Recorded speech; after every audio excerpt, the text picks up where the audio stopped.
Madame, Monsieur, bonsoir. L'annonce résonne au-delà des frontières turques. Le PKK, parti des travailleurs du Kurdistan, annonce la fin de son insurrection armée.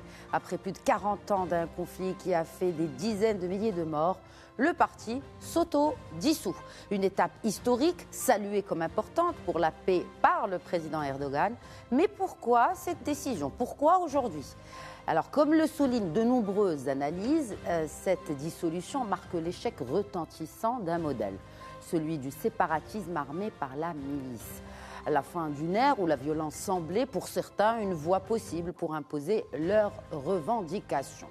L'ère des milices semble bel et bien touchée à sa fin, et cette fin d'une ère porte en elle une leçon majeure pour d'autres acteurs régionaux. L'histoire sanglante et in fine l'autodissolution du PKK sont la preuve qu'après des décennies de conflits, la voie de la milice séparatiste, coûteuse en vie humaine et destructrice, n'engendre qu'impasse et isolement. Le modèle de la milice séparatiste est donc dépassé, inefficace et de moins en moins toléré. C'est une leçon amèrement apprise par le PKK et qui s'adresse aujourd'hui à toutes ces milices ou à tous ceux qui s'accrochent encore à cette illusion. L'avenir ne s'écrit pas avec l'encre des milices, mais avec la voix ou par la voix du dialogue et surtout de la légitimité internationale. En parlant de légitimité internationale, nous avons avec nous le professeur de droit, professeur Mostafa Sahimi. Bonsoir. Bonsoir. Se joint à nous, professeur d'études stratégiques au Collège de défense à Abu Dhabi, Dr Mohamed Badil Yatioui. Bonsoir et merci de vous joindre à nous. Bonsoir et merci pour votre invitation. Toujours un plaisir. Un peu d'histoire, docteur Yatioui, avec un grand H. Le PKK, le Parti des travailleurs du Kurdistan, annonce donc la fin de son insurrection armée. Brièvement, avant de parler de la mort, parlons de la naissance du PKK et les raisons par la suite de la fin ou de l'autodissolution de ce parti. Oui, alors le PKK est né dans le contexte historique turc. En fait, dès la fondation de la République turque par Mustafa Kemal, la centralisation sur un modèle jacobin inspiré de la France a causé beaucoup de problèmes aux Kurdes dans leur relation avec l'État central turc, sachant que les Kurdes sont répartis entre plusieurs pays. On les trouve en Turquie, on les trouve aussi, où ils représentent 15% de la population, on les retrouve aussi en Syrie, en Iran et en Irak. Donc, on voit que, en fait, c'est une histoire régionale et pas seulement turque. Ce qui s'est passé pour eux, c'est qu'il y a eu des révoltes dès les années 20, mais le mouvement dont on parle aujourd'hui, le PKK, lui, a été créé à la fin des années 70. En 77-78, il y avait une situation d'anarchie en Turquie. Et en fait, ça a mené à un coup d'État militaire, un des nombreux coups d'État militaires que la Turquie a connu, celui de 1980, qui a encore plus centralisé le pouvoir aux mains de l'armée. Et en fait, à partir de 1984, le PKK, qui était d'inspiration marxiste-léniniste et séparatiste, comme vous l'avez dit, a voulu créer un État kurde au sein de la République turque. Et ça a engendré une véritable guerre sur le territoire turc pour commencer, ensuite sur le territoire irakien, parce que le territoire irakien a servi de base arrière, le nord de l'Irak, où il y a aussi des Kurdes. Et on voit qu'après 40 ans, exactement 41 ans après le début de cette lutte armée du PKK, ils déposent les armes et c'est un échec retentissant, puisqu'en fait, dès les années 90, la situation militaire avait été largement gagnée par les Turcs. Ça avait mené à l'arrestation d'Abdullah Öcalan, qui était leur leader historique, qui est emprisonné depuis 1999 sur une petite île à côté d'Istanbul. Il avait été arrêté au Kenya. Et on voit que depuis, Öcalan avait tenté en 2000, en 2013, de demander à ses hommes de déposer les armes. Mais face à la situation aussi régionale, on va en parler, qui a joué un rôle, la situation en Syrie, puisque le régime des Assad les a pendant longtemps soutenus. Et c'était aussi l'un des paradoxes, c'est que les Assad réprimaient les Kurdes syriens, mais en même temps soutenaient le PKK turc contre l'État turc pour l'affaiblir. Et en fait, on arrive plus de 40 ans après à une situation complètement, un échec total pour le PKK qui prouve que le séparatisme, en fait, ne peut pas fonctionner et ne peut pas avoir de finalité heureuse, puisque de par sa nature même, il porte atteinte à l'unité, on va dire, de l'État. Oui, ils déposeront les armes si toutefois Ankara a accepté les revendications, notamment par rapport aux droits des Kurdes. Mais avant, pourquoi le PKK s'est-il auto-dissous, Mustafa Shehmi? C'est l'échec d'une insurrection armée. Évidemment, ça a été dit par mon collègue, il y a eu ce qu'il y a eu, c'est-à-dire un mouvement insurrectionnel de libération avec ou sans guillemets, qui s'est traduit par un bilan tout à fait négatif, plus de 40 000 morts, avec le recours à des armes importantes. C'est évidemment des embuscades, des attentats à la bombe, etc. C'est une insurrection sanglante, extrêmement importante. Alors, c'est un appel du leader historique, Abdullah Öcalan, qui a été condamné à 42 ans de prison et qui aujourd'hui a purgé 26 ans. C'est extrêmement important, c'est 26 ans qu'il est donc dans les geôles turques et qui, le 27 février dernier, donc voici 3 mois, lançait un appel, précisément, un appel donc pour la cessation de la lutte militaire et le fait qu'il faut aller vers la dissolution du PKK. Alors, comment ça a été décidé sur le plan institutionnel et procédure? C'est un congrès du PKK qui s'est tenu exactement il y a quelques jours, du 5 au 7 mai, clandestinement d'ailleurs, au nord de l'Irak. C'est intéressant, c'est pas en Turquie, au nord de l'Irak, qui a décidé cela. Ça pose un certain nombre de problèmes. Est-ce que le leader emprisonné, Abdullah Öcalan, peut avoir vraiment un rôle effectif dans la supervision de la transition, qui s'annonce déjà complexe après la dissolution? Vous avez raison de poser ce problème, mais il n'y a pas une tête qui dépasse, me semble-t-il, dans la direction du PKK. Et c'est un leader qui est légitime, un leader historique, charismatique, capacité d'entraînement, de mobilisation, etc. Et il est le symbole de ce mouvement, donc, kurde. Je crois que c'est important à relever. Il y a aussi, parmi les points à l'ordre du jour, c'est comment cette décision de dissolution du PKK va être traitée par les autorités turques. Pour l'heure, il y a de la prudence. Le président Erdogan lui-même a dit que c'était bon, que c'était un acte positif dans le sens de la recherche de la stabilité. Ça a été également considéré comme un élément de dialogue, etc., mais pas plus. Alors, ce qu'on ne sait pas, il y a ce qu'on sait, donc ces déclarations prudentes des autorités turques et du président Erdogan. Ce qu'on ne sait pas, c'est qu'est-ce qu'il y a en dessous, quelles sont les négociations et s'il y a un deal ou pas. Il semble bien que ça sera rendu public quand même malgré tout. Le problème numéro 1 qui va se poser, c'est essentiellement l'autonomie ou pas. L'autonomie ou pas sur le modèle de ce qui a été appliqué donc en Irak où il y a un Kurdistan. Exact, le Kurdistan irakien. Etc. Mais ce qui n'est pas le cas, c'est également le cas en Syrie où il y a une autonomie locale, pas régionale, mais ce n'est pas le cas en Iran. C'est intéressant. C'est intéressant le différentiel de traitement alors que la population kurde est répartie sur les 4 États qui a été évoqué par mon collègue. Deuxième point, c'est un parti qui a des titres de légitimité. Pourquoi? C'est un parti qui a une langue qui se décline suivant des dialectes. Il n'y a pas une langue comme il y a une langue arabe, une langue française. C'est des dialectes, il faut le dire, il y a plusieurs dialectes, donc c'est un spectre pluriel. Sur le plan religieux, la majorité des Kurdes sont sunnites, mais il y a des petites minorités, donc yazidis, chiites, chrétiens, etc. Il y a également le rôle qu'il a joué, le PKK, sur le plan régional, a joué un rôle central dans la lutte contre quoi? Contre Daesh. Et il était notamment aux côtés, au premier plan souvent, des forces démocratiques syriennes. Donc ce qu'on ne sait pas, c'est comment traduire institutionnellement le fait que ce parti va abandonner la lutte armée et plus encore prononcer sa dissolution. Question, va-t-il se transformer en un parti légal et démocratique dans le cadre du système turc? On va voir, autant d'interrogations.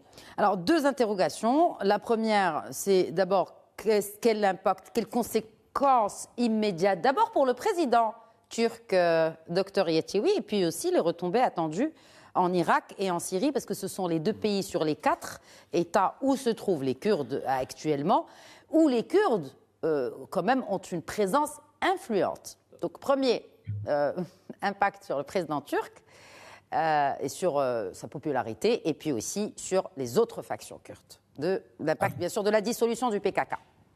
Alors, pour répondre à votre première question, la popularité de Recep Tayyip Erdogan, qui souffrait depuis un certain temps des conséquences de la crise économique, risque évidemment de se porter beaucoup mieux, mais on voit que depuis un certain nombre d'années, Erdogan enchaîne certains succès régionaux, voire même internationaux, tout en ayant beaucoup de problèmes intérieurs. D'autant plus qu'il y a eu l'arrestation du leader du parti d'opposition, du CHP, Imamoglu, qui est toujours en détention. Donc peut-être que ça va permettre à Erdogan d'arriver à son rêve ultime, qui serait de changer la Constitution et pouvoir se présenter une 3e fois. C'est l'un des souhaits de ses soutiens, à voir si ça se réalise ou pas. L'autre élément qui est important aussi par rapport à la vie politique turque, c'est que ceux qui ont mené les négociations, Hakan Fidan, le ministre des Affaires étrangères turc, Ibrahim Kalin, le patron du MIT, c'est-à-dire les services de renseignement turcs, sont 2 personnalités très importantes en ce moment, sont 2 proches, très très proches d'Erdogan. L'un d'eux, Hakan Fidan, pourrait être son successeur si un jour Erdogan décide de quitter la présidence turque. Mais les 2 sont des personnalités intéressantes puisque les 2 sont kurdes. Ce sont 2 personnalités kurdes avec Mehmet Şimşek, le ministre des Finances. Donc on a 3 personnalités très importantes du gouvernement Erdogan, dont 2 qui ont contribué aux négociations, qui sont kurdes. Donc ça aussi, ça démontre en fait pour Erdogan que, et ça c'est son argument, de dire la majorité des Kurdes n'est pas d'accord avec le PKK. La majorité des Kurdes, comme l'a dit le professeur Sehmi, est sunnite. Beaucoup sont conservateurs, beaucoup ont voté pour l'AKP depuis plus de 20 ans.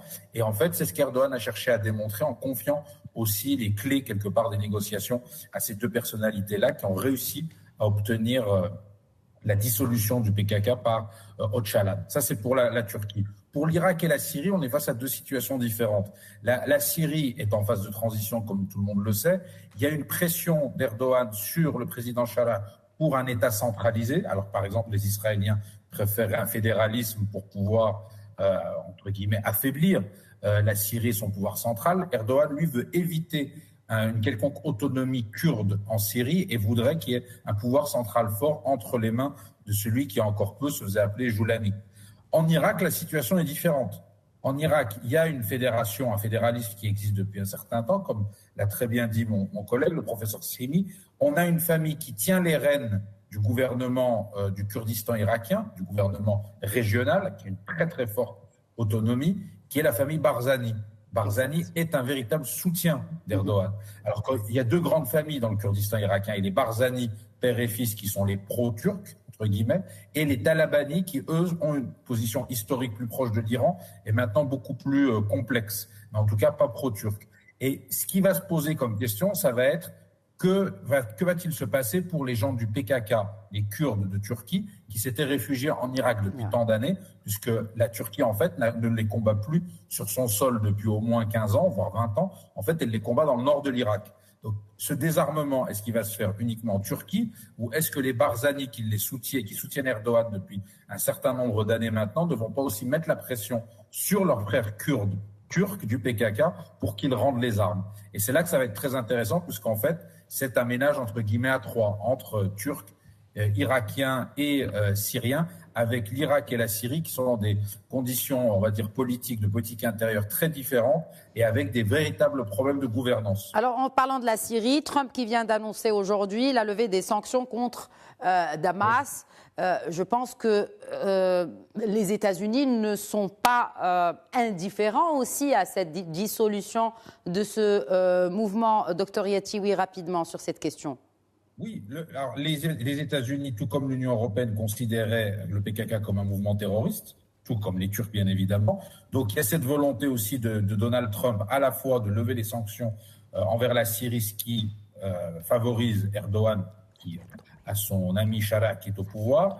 On a aussi MBS qui soutenait cette décision de lever les sanctions, donc c'est très positif pour les Syriens, entre guillemets, pour la reconstruction de la Syrie. L'autre élément à prendre en compte, c'est que les relations entre Erdogan et Trump étaient déjà bonnes la première fois, lors du premier mandat Trump, Et vu comme c'est parti, elle risque aussi d'être bien meilleure que celle qu'entretenaient Erdogan et Biden, qui était exécrable.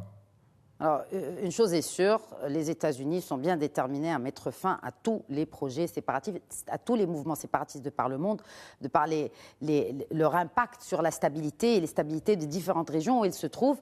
L'échec cuisant, l'échec marquant des projets séparatistes, le PKK en est un, mais ce n'est pas le seul. Il y a les Tigres de libération Tamoul au Sri Lanka, c'était en 2009. Si on voit sur les 50 dernières années, professeur Srimi, il y a l'IRA, en Irlande, de dissolution en 2005, où l'activité s'est arrêtée, l'État en 2011. Bref, on est en train de voir quand même que les mouvements séparatistes phares de par le monde sont en train de se dissoudre les uns après les autres. Est-ce que c'est la fin du séparatisme des milices qui utilisent la violence pour leurs revendications, faisant des pertes, notamment humaines, et de la destruction et de l'instabilité? Mustafa Srimi. Globalement, vous posez une question importante. L'historique des mouvements séparatistes depuis plusieurs décennies traduit seulement deux exceptions. Il n'y a que deux exceptions. Le mouvement séparatiste a réussi, c'est Timor oriental et le Sud-Soudan. Le reste, ailleurs, vous avez cité, je peux citer des dizaines d'exemples, il y a eu des mouvements séparatistes. Pas le temps de tout citer. Voilà, en Amérique latine, en Europe, ailleurs, etc. C'est pas en Afrique, etc. Donc voilà. Donc fondamentalement. Alors, pour ce qui est, je vais faire la liaison, si vous le permettez, avec le dossier qui nous concerne. Bien. Non, on va aller voir en Amérique latine, alors que voilà. on va voir juste à côté. S'il y a un peuple qui avait des éléments pouvant conforter sur le papier le séparatisme, c'est bien le peuple kurde. C'est un peuple de 42-45 millions d'habitants, avec une histoire, avec des langues, avec une mémoire, etc. Donc c'est quelque chose. Et bien voilà, ça n'a pas marché. C'était une formule optimale donc d'un mouvement séparatiste. Ça n'a pas donné les résultats escomptés et dissolution du PKK. Autodissolution. C'est eux-mêmes qui ont décidé d'arrêter. Ils sont réunis, c'est un congrès à l'appel d'ailleurs de leurs dirigeants historiques. De leurs leaders, absolument. On l'a dit, donc c'est important. C'est intéressant pour notre région. Parce que le PKK, je vais faire le parallèle ou l'anti-parallèle entre le PKK et le mouvement séparatiste. J'insiste sur le fait que le PKK avait un certain nombre d'éléments constitutifs, ce que j'ai évoqué, je ne reviens pas. Éclaté sur 4 pays, une population, etc. Qu'en est-il du mouvement séparatiste du Polisario? C'est une création. Il est où? Il est dans les camps de Tindouf, abrité par qui? Par l'Algérie, financé par qui? Par l'Algérie, entre les mains de la diplomatie algérienne, etc. Et donc, voilà quelque chose d'intéressant. Et c'est une illustration, si besoin était, que la politique du mouvement séparatiste, telle qu'elle est instrumentalisée par le pays voisin, en l'occurrence l'Algérie, est une impasse totale. D'ailleurs, la conjoncture me donne raison, si vous le permettez, puisque maintenant nous avons un conseiller spécial américain qui est chargé du dossier du Moyen-Orient, etc., qui va faire une visite dans les prochaines semaines, vous le savez où? À Rabat et Alger. Donc, bien, donc c'est extrêmement important. Et donc, il y a là, puis il y a toute la dynamique des reconnaissances internationales qui s'est connue de nos téléspectateurs. Donc voilà une nuisance régionale qui porte atteinte à la sécurité, à la stabilité au Sahel et qui va faire l'objet sûrement d'un monitoring de la part de qui? De la part de l'administration américaine. Je formule l'hypothèse, sans prendre un grand risque, que l'administration américaine va peser de tout son poids pour aboutir dans les prochains mois à une solution définitive de ce conflit artificiel. On le verra avec la tournée que va faire d'ailleurs l'émissaire personnel américain que j'ai cité, et on le verra aussi dans la perspective du prochain rendez-vous onusien du Conseil de sécurité. Je puis dire qu'il y aura des avancées parce que le président Trump, il est décidé à stabiliser la région, toutes les régions, et particulièrement le Sahel, qui à ses yeux, au sein de l'administration américaine du Pentagone, peut être un facteur et un foyer de tension. de tension et de terrorisme, et de séparatisme, puisqu'on en parle. Et il y a eu des voix qui se sont élevées de la classe politique américaine, du Congrès américain, qui dénoncent et qui appellent à classer cette organisation ou le Polisario comme organisation terroriste. C'est le républicain, membre de la Chambre des représentants, Wilson. Docteur Yatioui, un dernier commentaire sur la réponse de la communauté internationale face au séparatisme en 2025. Je pense que la question vaudrait plus que les 2 minutes qui nous restent dans le temps de cette émission. Mais il est important de voir comment cette communauté internationale, le professeur Sahimi a évoqué les États-Unis, mais comment cette communauté internationale perçoit-elle et agit-elle, réagit-elle face au séparatisme, quelle que soit sa forme? Alors, la communauté internationale, petit à petit, a fini par se rendre compte qu'en sortant de la guerre froide, on a fini par se rendre compte que beaucoup de ces séparatismes, en fait, étaient soutenus idéologiquement par certains groupes et par certains pays. On voit par exemple le cas du Sahara marocain. Malheureusement, ça a été une idéologie qui était derrière. Donc ça, c'est la première chose. L'autre élément, si on prend le cas turc, avec certains Kurdes qui ont rejoint le PKK, c'était aussi une idéologie marxiste-léniniste qui ressemblait beaucoup à celle du Polisario dans les années 70. Donc on voit que dans beaucoup d'États, vous parlez de l'Amérique latine, prenez le cas du Mexique, au Chiapas par exemple, c'est une idéologie marxiste et gauchiste qui a été menée contre l'État central mexicain.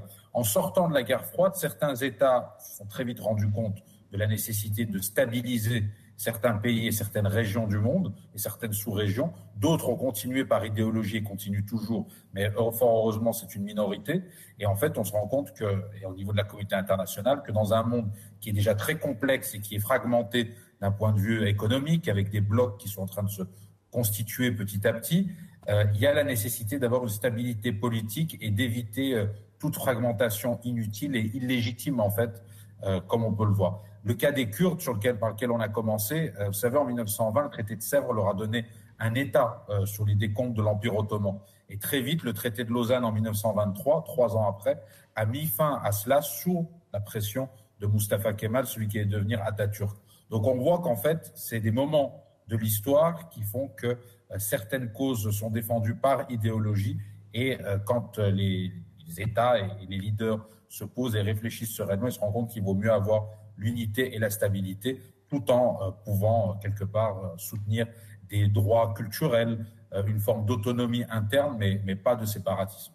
Et surtout, l'implémentation concrète du désarmement. Un dernier point, mais très rapide, en moins d'1 minute, le rôle des services de renseignement turcs sur le processus de désarmement du PKK après sa dissolution, professeur Strimi, pour clore. On ne peut pas reprocher aux services secrets turcs de faire leur job, c'est-à-dire de voir ce qui se passe, comment ils sont armés, comment ils sont financés, les réseaux, etc.